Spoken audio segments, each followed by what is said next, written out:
तुम्हाला माहितीच आहे की आज आपण इथे काय जमलेलो आहोत. अक्षदानी आणि सम्यकने खूप छान इन्फॉर्मेशन दिलेली आहे.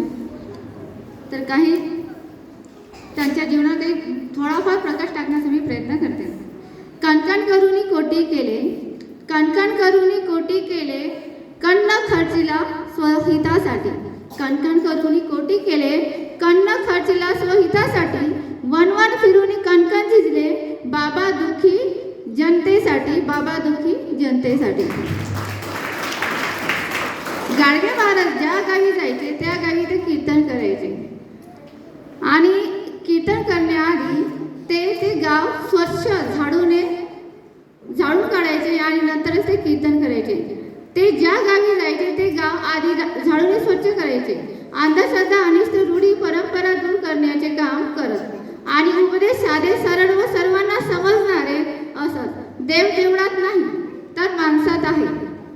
त्यांनी ग्राम स्वच्छतेसोबतच समाज प्रबोधन केले व शाळा, दवाखाने, हॉस्पिटल, घाट बांधले, धर्मशाळा बांधली, कुष्ठरोग्यांची सेवा सुद्धा केली. अशा या महान संतांचे नाव आपल्या अमरावती युनिव्हर्सिटीला सुद्धा आहे. आणि ते बघा, ते एकही वर्ग शिकलेले नव्हते तरी पण त्यांचं नाव आपल्या युनिव्हर्सिटीला आहे.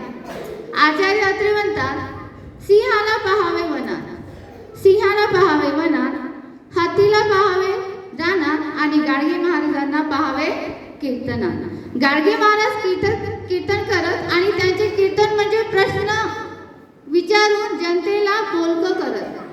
म्हणजे नुसतंच काही भाषण देत नव्हते, ते असे क्वेश्चन विचारत की समोरचा व्यक्ती विचार करत की खरंच हे असं असू शकते का, हे बोलतात हे खरंच आहे का. ते विचार, तुम्ही देव पाहिला का जी? लोक म्हणत नाही. मग तुम्ही देवळात जाता का जी? लोक म्हणत होते हो. मग तुम्ही जाऊन तिथे काय करता जी? मग आम्ही तिथे जाऊन पहिले दिवा लावतो, नैवेद्य देतो. मग तुमचा देव नैवेद्य खाते का जी? ते म्हणायचे नाही. मग तुमचा देव नैवेद्य खात नाही, तो नैवेद्य कुत्र खातो, बरोबर ना. मग तुम्ही त्यांना कसं काय काही मागू शकता जी? लोक विचार करायचे, खरंच ही तर गोष्ट बरोबरच आहे, बरोबर नाही का. आपण एवढं चांगलं पंचपक्वान्न बनवतो, देवाला वाहतो, नैवेद्य देतो आणि जे भुकेला असतात येतात ना आपल्या दारी मागायला, त्यांना आपण देत नाही. मग गाडगे महाराज काय म्हणायचे, पहिले तुम्ही माणसातच देव शोधा, माणसाचीच खरी पूजा म्हणजे करा. म्हणजे जे गरीब आहे, जे लंगडे लुले पांगडे लोक आहेत त्यांची आधी सेवा करत, असे ते गाडगे महाराज म्हणत. संत तुकाराम महाराजांच्या अभंगातील काही वाक्य ते सांगत, देव देव करिता शिंदले माझे मन, मी खूप फिरलो पण मला देव काही दिसला नाही. बाप हो, मायबापाची सेवा करा, तेच खरे तुमचे देव, बरोबर ना. आपल्या आई वडिलांचं ऐकायला पाहिजे, त्यांनी सांगितलं ते त्याप्रमाणे आपण वागायला पाहिजे, तसं करायला पाहिजे. काही लोक जत्रेला जातात की नाही, तिथे पैसा खर्च करतात, तोच पैसा सार्थकी लावा. जत्रेला जाऊ नका, फालतू वायफळ पैसे खर्च करू नका, ते पैसे तुमच्या शिक्षणासाठी लावा. आणि ते काही कबीरांचे दोहे सांगा, जत्रे में फतरा बिठाया, जत्रे में फतरा बिठाया, तीरथ बनाया पानी, जत्रे में फतरा बिठाया, तीरथ बनाया पानी, दुनिया बड़ी दीवानी, पैसों की धुलदानी. आपणही जातो ना, काही लोक गेले होते माहिती आहे मला. तर आपण काय करतो, तिथे जाऊन नुसतं पैसा खर्च करतो आणि ते जर आपल्या पुस्तकासाठी ठेवला, पेनासाठी ठेवला तर वाचलं की नाही, बरोबर ना. आता तरी सुधरा मुलांनो, शिक्षण घ्या, पैसा नसेल तर जेवणाचे ताट मोडा, हातावर भाकरी खा. ते लोकांना सांगत की हातावर भाकरी खा, खूप महागाचं लुगडं आपल्या बायकोला घेऊन देऊ नका, पण तुमच्या मुलाबाळांना शिकवा, बरोबर ना. ते म्हणा डॉक्टर बाबासाहेबांच्या बाबांना बघा, त्यांचे जे रामजी बाबा होते त्यांनी काय केलं, त्यांच्याकडे पण पैसा नव्हता पण त्यांनी त्यांच्या मुलांना शिकवलं आणि ते शिकून मोठे झाले आणि त्यांनी भारताची राज्यघटना लिहिली की नाही माहिती आहे ना आपल्याला सर्व. हां, असे ते सांगा, ते शाळेत गेले म्हणून त्यांनी घटना लिहिली. विद्या मोठं धन आहे बापू, विद्या मोठं धन आहे, अशीच एक गोष्ट सांगते तुम्हाला. कथा म्हणजे ऐकायला आवडते की नाही सर्वांना. हो, तर बघा, एकदा आहे ना गाडगे महाराज रस्त्यानं फिरत असतात. फिरता फिरता काय होते, एक सामान्य माणूस असतो, तो काही शिकलेला नसतो आणि मग त्याच्या मुलाचं लेटर येते, पत्र. तेव्हा मोबाईल वगैरे असं काही नव्हते. मग पत्र आलं, मग ते पत्र तर त्याला वाचता येत नव्हतं. मग आता काय करायचं, म्हणजे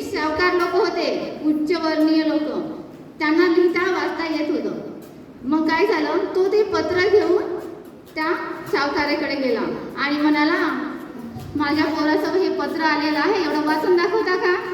तो म्हणाला, मी वाचून तर दाखवतो, त्याच्या आधी तुला हे लाकडं फोडावे लागेल. मग त्याला तर वाटतं, हो बापरे, एवढ्या दूर माझ्या पोराचं पत्र आलेलं आहे, काय आहे ना काय नाही पत्रामध्ये लिहिलेलं. त्याला म्हणजे काळजी वाटायला लागली.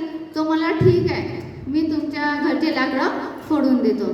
मग तो लाकडं फोडतो आणि अर्धे लाकडं फोडून झाल्यावर तो परत जातो. म्हणतो, आता तरी सांगा ना जी, काय लिहिलेलं आहे पत्रात, तर तेवढं वाचून तर दाखवा.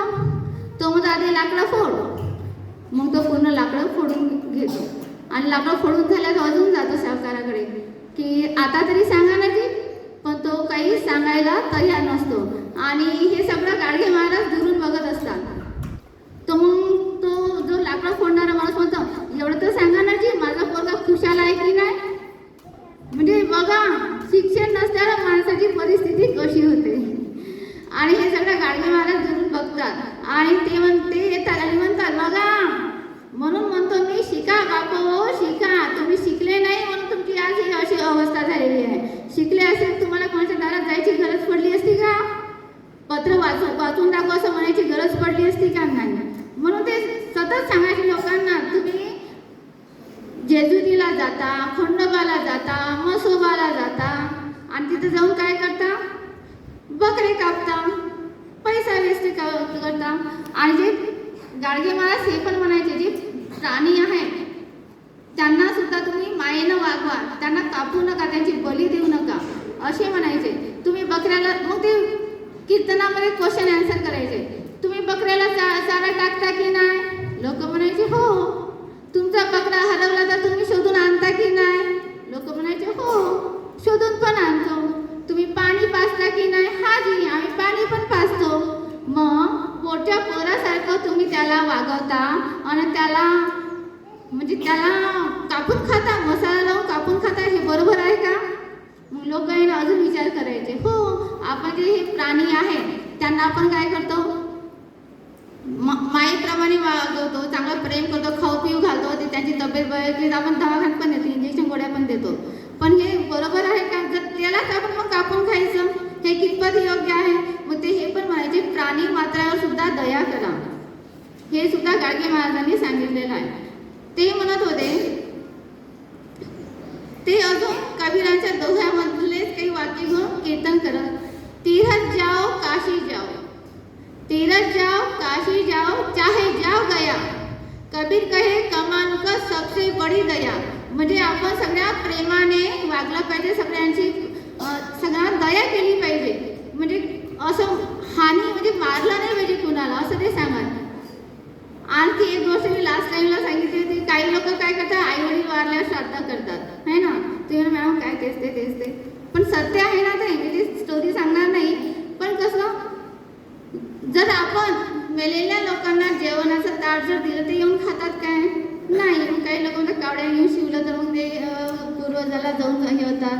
मग ते असं नाही, जे जिवंत आहे ना त्यांचीच दया करा, त्यांनाच मदत करा. ते दशसूत्री तुम्हाला माहितीच असेल, गाडगे महाराजांनी सांगितलं, अनाथांना आसरा द्या, अन्न वस्त्र निवारा द्या, है ना. तर तेव्हा त्याप्रमाणे वागा. काही लोक काय करतात, श्राद्धाच्या घाटावर जातात, पूजा करतात आणि बसतात तप कर, जोपर्यंत कावडा त्या ताटाला शिवणार नाही तोपर्यंत आपण तिथून जायचं नाही. मग गाडगे महाराजांनी वाटतं, अरे बापरे, ही कोणती सिस्टम आहे, डायरेक्ट इथं ताट वाढलं तर वरती जाते, आपल्या जे आई वडील वारलेले त्यांच्याजवळ जाते. हे तर नवीनच आहे. गाडगे महाराज गेले घाटावर, नदीच्या किनारी पाणी देत बसले, असे फेकत होते पाणी. आता आपण नदीत उतरलो, पाणी जर असं फेकलं तर कितपर्यंत जाईल? तिथपर्यंत, आहे की नाही. मग लोक बघायचे, लोक म्हणाले, बाबा तुम्ही हे काय करता? तर म्हणे, मी माझ्या शेताला पाणी देतो. आता इथून जर पाणी फेकलं तर ते शेताला कसं जाईल बरं? शक्य आहे का? लोक म्हणाले, हा असं थोडी असते, तुम्ही इथून पाणी फेकलं तर शेतामध्ये कसं जाईल? वा, का नाही जा, तुम्ही इथं जे ताट वाढलं तुमच्या आई वडिलांपर्यंत जाऊ शकते, एवढ्या लांब. माझं तर शेतीतच आहे 2 वावराच्या पलीकडे, मग का नाही जाणार? सत्य आहे ना. आपण विचार करायला पाहिजे. ज्याने जसं म्हटलं तसंच आपण वागायचं नाही. आपण आधी विचार करायचा, पण सत्य बोलायचं. ते अशा अनेक गोष्टी आहेत जे गाडगे बाबांनी कीर्तनातून सांगितलेलं आहे, समोरच्यांना विचार करण्यास भाग पाडलेला आहे आणि आपण तसंच वागायला पाहिजे. सत्य बोलायचं आणि समोरची चुकी असेल तर दाखवून देण्याचा प्रयत्न करायचा.